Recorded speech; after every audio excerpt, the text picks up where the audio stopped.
Testa a testa. Federico Guzzo, Codemo. Federico Guzzo, una vittoria importantissima che arriva al termine di una importante azione a due insieme a Codemo.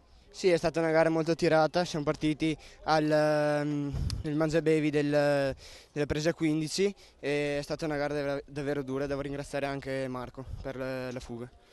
Un finale al cardiopalma, una vittoria netta, te la sentivi di poterla portare a casa?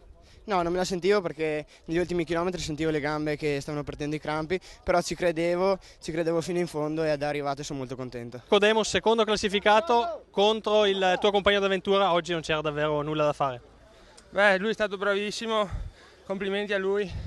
Abbiamo fatto una bellissima fuga, è partita abbastanza da lontano, però purtroppo mi sono venuti i crampi gli ultimi 70 metri e non sono riuscito a contrastare la sua rimonta.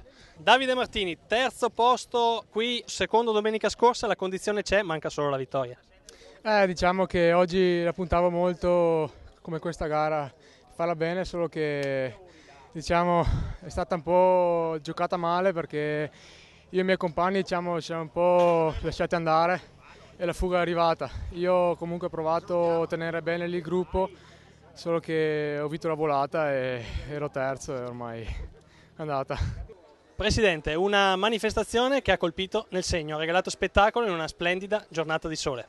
Certamente è stata una giornata splendida, grazie intanto alle società che hanno partecipato a questo 40° Gran Premio Fratelli Crema e poi anche per questa giornata stupenda per il pubblico.